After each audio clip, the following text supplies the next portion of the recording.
Kisah berawal dari Ferdi, 38 tahun. Sebulan sudah dia menjadi pengangguran.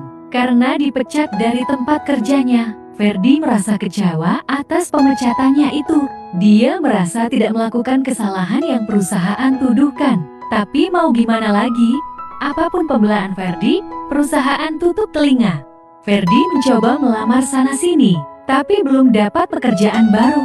Ferdi mulai lelah dengan kegiatannya tersebut. Sudah puluhan perusahaan dia datangi dan menaruh lamaran. Satu pun tak ada yang menghubunginya. Meskipun demikian, Ferdi tetap berusaha.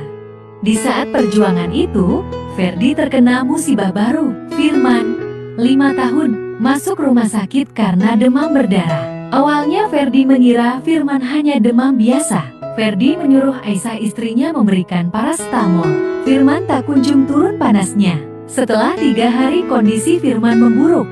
Firman lemas, sudah tak makan dan minum. Panasnya makin tinggi. Aisyah akhirnya membawa anaknya itu ke rumah sakit. Sesampainya di rumah sakit, Firman masuk UGD. Karena kondisinya itu, Aisyah menelpon Ferdi dan memberitahu bahwa mereka di rumah sakit. Ferdi yang mendengar itu langsung panik.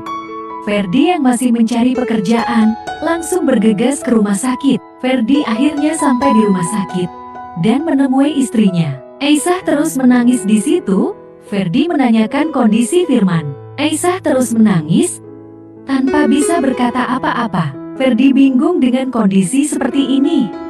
Setelah menunggu setengah jam, dokter pun keluar.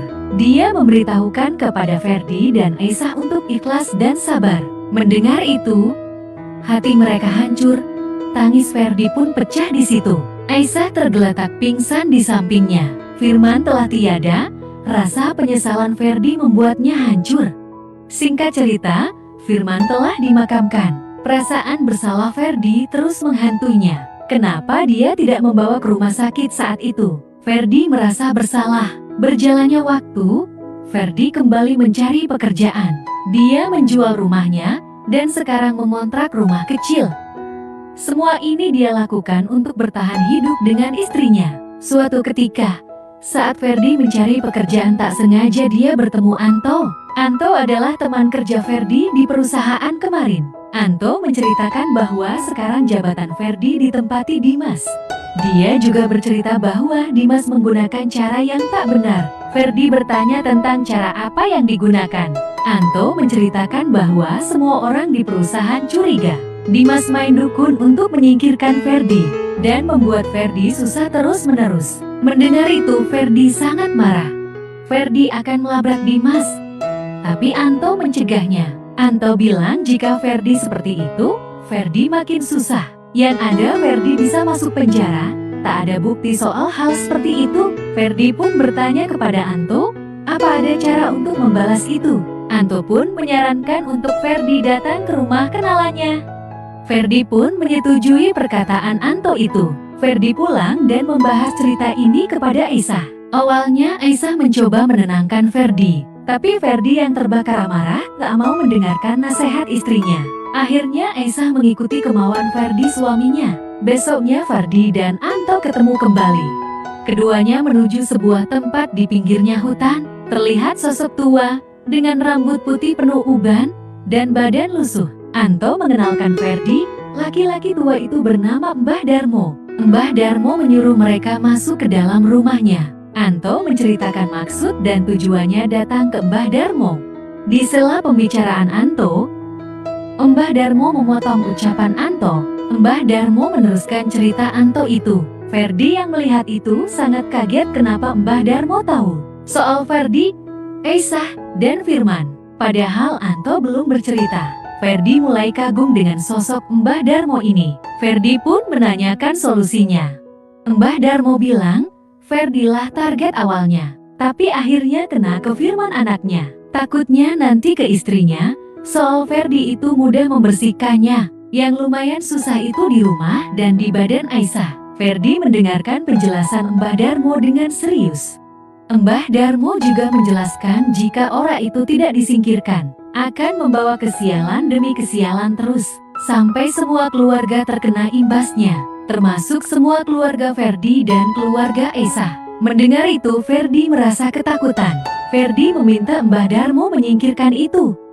Tapi Mbah Darmo bilang ini agak susah. Kondisi rumah Ferdi yang sudah dijual. Sedangkan ritual itu harus di sana. Dan resiko terbesarnya, rumah akan terbakar. Ferdi mendengar itu merasa bingung. Nanti jika rumahnya terbakar, itu adalah rumah sewa. Tak mungkin dia menggantinya. Di tengah kebingungan Ferdi, Mbah Darmo bilang, dia akan menolong Ferdi. Ritual itu dikerjakan di rumah Mbah Darmo. Seumpama terjadi kondisi buruk, rumah Mbah Darmo yang ala kadarnya akan mudah membangunnya kembali. Mendengar itu, Ferdi berterima kasih kepada Mbah Darmo. Ferdi pun pulang. Ferdi menceritakan semuanya ke Aisyah. Aisyah yang awalnya ragu-ragu akhirnya menurut, karena dia takut jika ibu dan bapaknya terkena juga. Akhirnya Anto, Ferdi, dan Aisyah pergi ke rumah Mbah Darmo. Mereka berangkat setelah Anto pulang kerja. Sesampainya di sana, Ferdi dan Aisyah masuk ke rumah.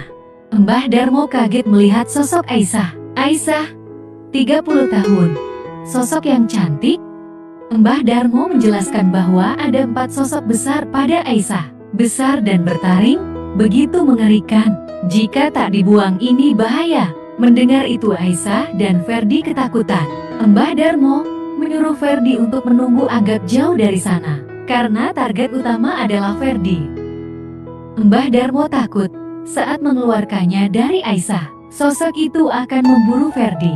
Dan hal buruk akan menimpa Ferdi. Keduanya merasa ketakutan dan mengiyakan ucapan Mbah Darmo. Aisyah tetap di situ bersama Mbah Darmo. Sementara Ferdi dan Anto pergi meninggalkan rumah Mbah Darmo.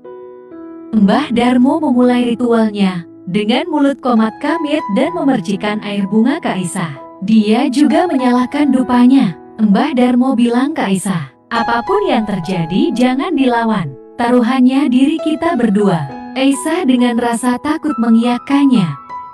Aisyah begitu menurut dengan Mbah Darmo. Mbah Darmo pun memulai berkegiatan berkreativitas kreasi. Meskipun tubuhnya yang sudah berumur, Mbah Darmo dengan semangat berkegiatan berkreativitas kreasi itu. Kreativitasnya yang kreatif membuat hasil kreasi yang menyenangkan. Semua trik dan skill berkreativitas dia keluarkan. Meskipun membuat tenaga tuanya itu terkuras, tidak menghentikan kreativitas berkreasinya. Dia terus berkreasi sampai puncak kreasi tertinggi. Rasa lelah membuatnya berhenti sejenak, namun semangat tinggi melihat karya di depannya membuatnya bangkit. Sejam lebih Mbah Darmo berkreativitas. Dia beristirahat sejenak. Tak lama terdengar ketukan dari belakang rumahnya. Dia membukakan pintu belakang rumah. Ternyata itu Anto. Mbah Darmo menyuruh Anto melanjutkan kegiatan kreativitas berkreasi itu sekarang. Anto yang meneruskan. Ternyata hal itu telah Anto dan Mbah Darmo sepakati dan rencanakan. Dengan jiwa lebih muda, Anto lebih bertenaga. Anto berkreativitas kreasi penuh kreatif. Rasa lelah ia lupakan demi menyalurkan kreativitas dalam kreasi itu. Berjam-jam Anto tak henti-hentinya. Sampai Mbah Darmo yang sudah pulih kembali melanjutkan kreativitasnya. Kegiatan kreativitas berkreasi bersama itu terjadi hingga fajar menjelang. Sampai semua terselesaikan, Anto pamit pulang ke Mbah Darmo. Anto menjemput Ferdi. Ferdi kaget melihat Anto. Anto sampai cuti kerja buat menolong Ferdi. Ferdi dan Anto menuju rumah Mbah Darmo. Di sana terlihat Mbah Darmo dan Aisyah yang sedang berbincang. Mereka menunggu Ferdi untuk menjemput Aisyah. Mbah Darmo menjelaskan bahwa semua sudah terselesaikan. Semua sudah hilang. Hanya saja Aisyah butuh istirahat penuh karena kelelahan. Hal itu wajar terjadi, karena setiap pembersihan akan seperti itu, ucapnya. Ferdi, Aisyah dan Anto pun berpamitan pulang kepada Mbah Darmo. Mereka pulang. Sesampainya di rumah Ferdi, Ferdi mengucapkan terima kasih kepada Anto dan meminta maaf jika dulu sering kasar kepadanya saat kerja. Tapi kini saat ini justru Anto lah yang mau menolong Ferdi. Anto hanya mengiyakan ucapan Ferdi dan pergi dari rumahnya. Sepanjang jalan Anto tertawa puas. Anto bisa membalas Ferdi akhirnya.